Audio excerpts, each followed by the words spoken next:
everyone, welcome to Otaku Saga. I'm DK. I'm Rizzo. And I'm Zero, and today in Anime Reaction watch the 4th episode of Mobile Suit Gundam Blooded Orphans Season 2.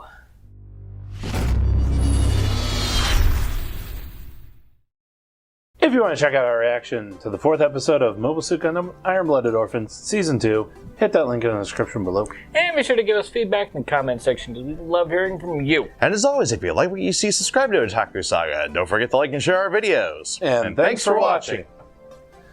So on this episode, we start off where we left off.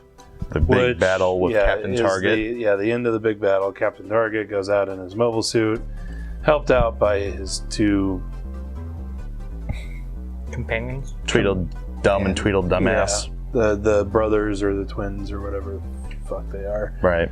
No one cares really. Yeah, basically there's a race between Mikazuki and Julieta in order to capture Captain Target, because each sect of Galahorn wants all the credit. Yep. Yeah. Ultimately, Mikazuki wins. Surprisingly, kept the pilot intact. I think that was one of the conditions, actually, was to not That was the kill him. mission objective, is to capture him alive. I'm just saying. Yeah. You got 2 malls. You got And he goes to Masons. town on him. I kind of expected him to actually delimb the enemy mobile suit and just tow the torso back.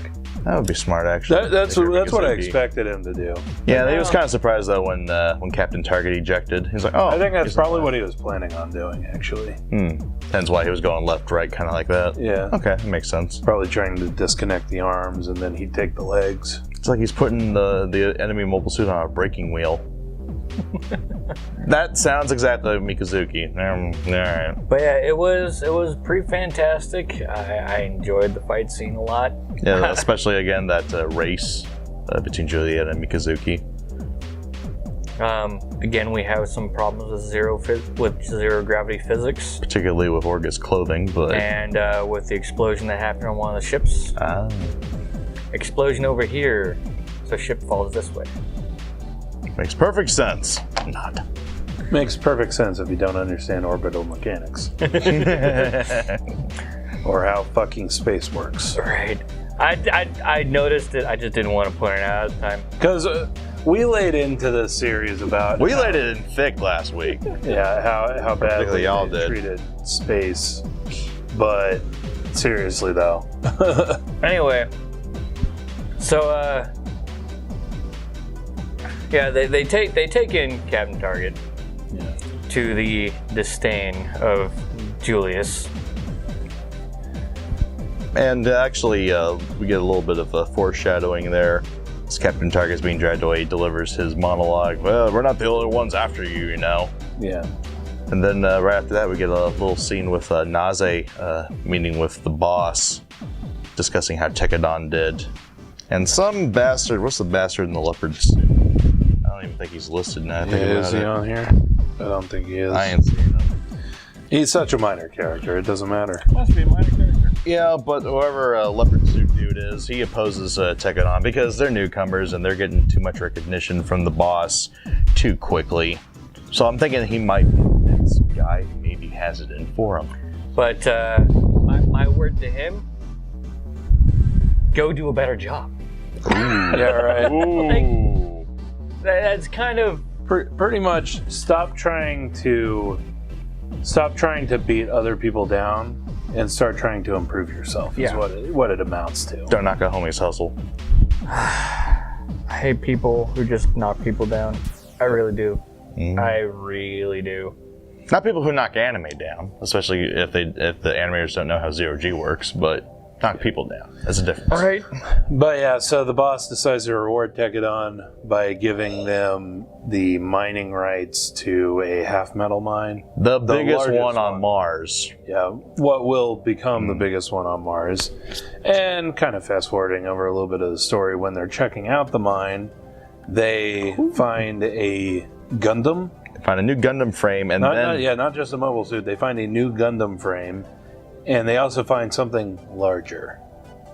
Yeah, so going into Gundam, larger mobile suit, mobile armor. Oh snap. Either that or a spaceship. This is going to be good. Either way.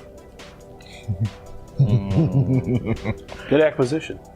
Great acquisition. Then you get the half metal mine on top of it. Holy shit. Which they say can be mined for, for decades. Decades, probably. Yeah. So. Oh, man. Let's see. Well, what else do we have in this? We had a little bit of. Let's see. Orga and Mikazuki kind of tie up some loose ends, as it were. Oh. Well, I mean, he proves to Allium why you'd.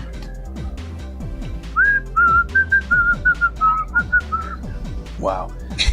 Our neighbors are retarded. Yes, they are. He proves to Allium why you don't put a hit out on Cadelia. And why you do not fuck with Tekadon. In the slightest. Yeah. Handled like a mafia boss. Like, Allium was on the phone trying to cover his tracks as hard as he could. Yep, I mean, he tried calling in reinforcements from Gjallarhorn, but he didn't know about that little alliance that Tekadon made. Awesome. Cut off that option. Then he tried to get his own security staff to take care of Tekadon. Oh, that's cute. Good. How are you going to handle us? Oh. I'm sorry, what was that? But basically Orga goes, so you either pay up for what we lost, or you can go up to heaven and apologize to the people that we lost. Needless to say, Element takes the latter. He didn't have the money. So he took the latter. Well, he took the bullet, but then, yeah. 3 of them to be exact. A freaking cold-blooded Mikazuki just gives zero fucks. Just. Let's see, dates. Handgun.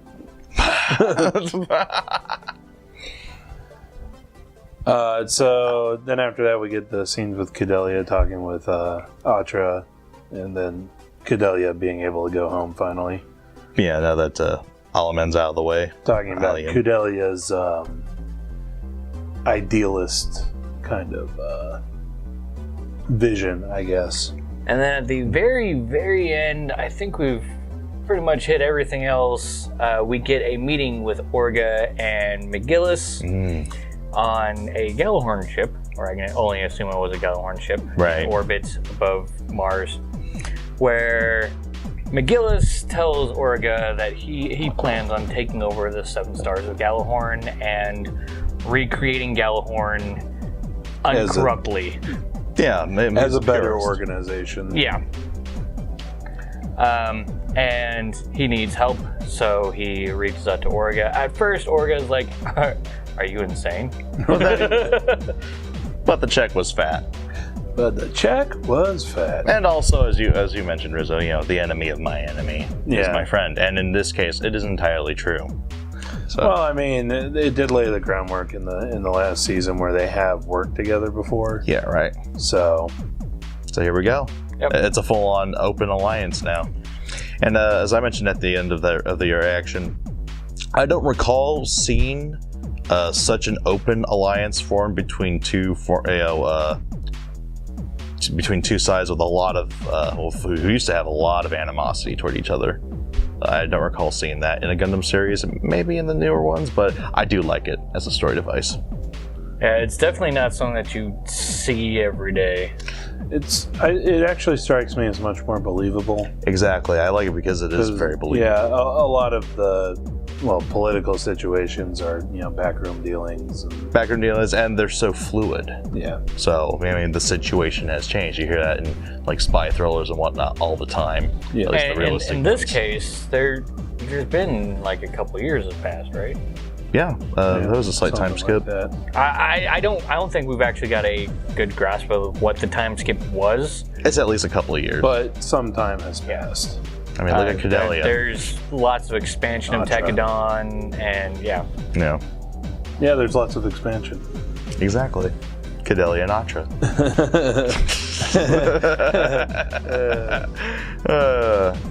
I'm looking forward to more. Yes, Definitely. so am I. Right? Take us out, Rizzo. If you want to check out our reactions to previous episodes of Mobile Suit Gundam Iron Blooded Orphans Season 2, go ahead and hit this link. And here's a podcast where we're talking about all the anime that we're watching this season. If you're feeling like something different, go ahead and check out OS Gaming, our gaming channel, where we have Rizzo's playthrough of Tales of Hysteria, and more content will be coming soon.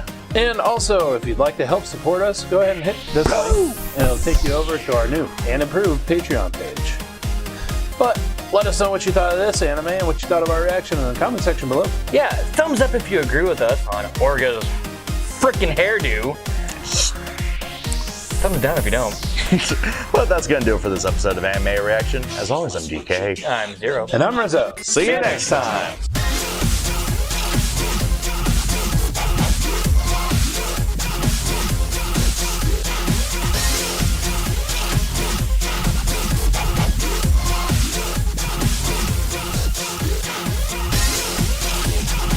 He doesn't have the worst hairdo in the series, though. Were you looking at the back of Allium's head? I'd have wanted to die if I had that haircut.